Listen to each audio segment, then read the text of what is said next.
What is up, guys? This is Jer Bear, and today I've got a really nice game on Berlin Wall for you guys. This is a domination, and I'm basically going to be teaching you guys how to play the role of a Slayer. So if you guys don't know what a Slayer is, the Slayer is probably one of the biggest part in any team, aside from the objective player himself, and then the support player can really just be a substitute. But basically, as you guys saw the route that I just took there, it's a pretty nice route to kind of ambush or flank the enemy team, because they're all kind of focused on the B flag, and so they wouldn't notice you coming from the back. But this guy was trying to flank me, but I was too fast for him, and I've kind of stuck around this area a little bit because I know they were gonna come back for B or for me, and so this was kind of like a surprise bitch move, as XCal would say. But basically, there are many ways to play the role of a Slayer. There is one where you pretty much take height and give yourself an advantage by staying in one spot and just picking the enemies off as they're going to, like, say, the B flag, and that's how Wings of Redemption plays. And so if you guys would like to see more examples of that, you guys can go over to his channel. He's a really big commentator, so you guys, it wouldn't be hard to find his channel. But and then the next one will be like this, and okay, let me reword that. It'll be more like Sandy Ravage, not this, because obviously I can't play like Sandy Ravage. But basically what Sandy Ravage's game style is pretty much making everyone smell like piss, because he literally pees on them.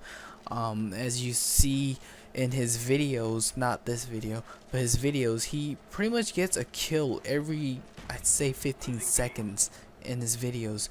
So yeah, that's pretty much, actually that's moving on over to number 2, but I'm not gonna say the word because you guys probably know what that is.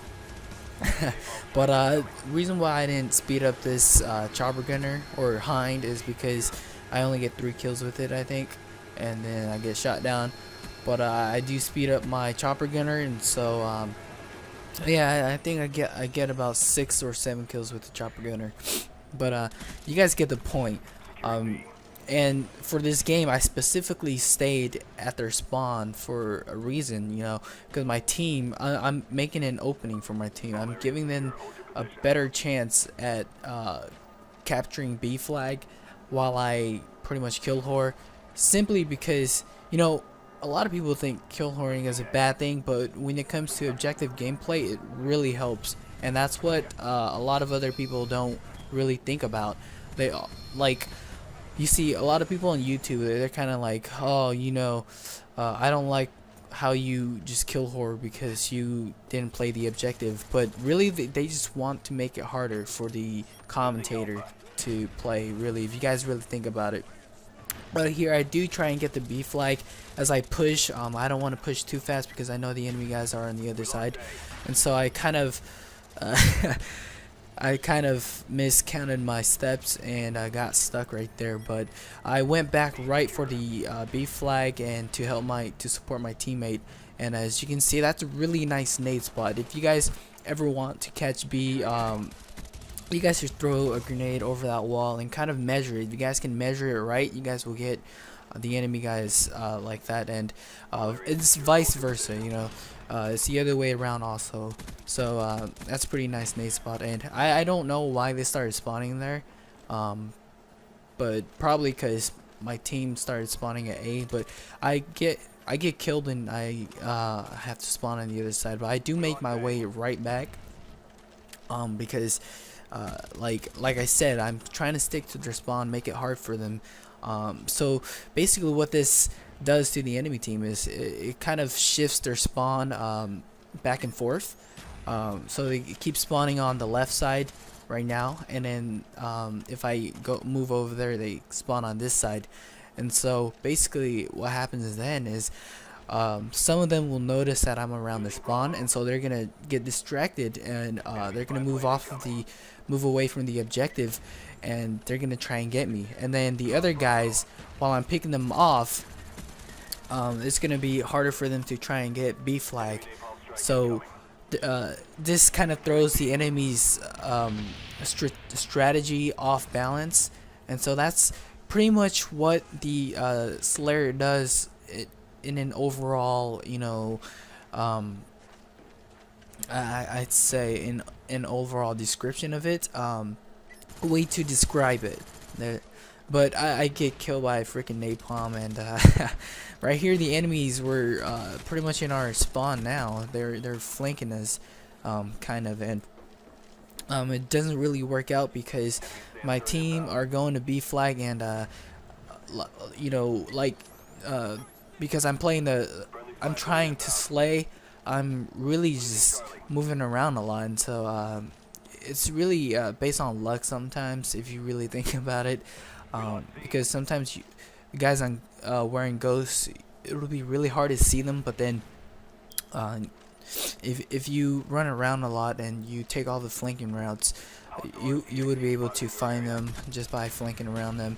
And I don't know why they keep spawning over here, but I guess that's because my teammates are on the other side, and that's really that's a really good thing about this game, or specifically, I'm losing my words here, but basically, if my teammates hadn't gone to this side, then we probably wouldn't be getting C, because the enemies were spawning right where I just got killed.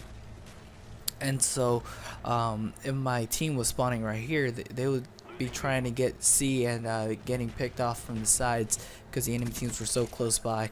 But I do make my way back, take my usual flanking route, and then I was able to pick these two guys off as they were trying to do a sneak attack on B.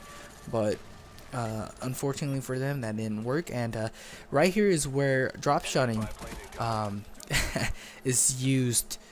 Is put into play. I pretty much just got back into drop shotting because, if you guys didn't already know, I said in one of my later videos that I don't know how to drop shot anymore, simply because I have to change my default layout to tactical layout, the button layouts, that is. And what that does is that pretty much makes your mind used to just knifing with a stick. But ever since I changed it back, because I kind of switched over to Modern Warfare 2, I was playing it a few times for a few hours the other day, and basically what that does is that it just makes your, you know, it just makes you used to just whatever layout you're using. And so I changed my layout back to tactical layout, and so now I'm used to drop shotting again, and which is pretty cool. At the beginning of this game, when it first came out, I didn't really think drop shotting was as useful as it is now, but seeing how the drop shot prevents you from getting shot due to lag in this game, I decided to go back to the tactical layout. But right here I didn't speed up the chopper gunner because it takes us to the end of the game. But basically, you guys could tell from my role of the game, I pretty much enabled a lot of the objective guys on my random team. This is a team of random too, but I pretty much leave an opening for them to catch the flags. And so if you guys like, please leave a thumbs up. Once again, this has been Lord Jedbear, and thanks for watching. I hope this helped you guys, and yeah, laters.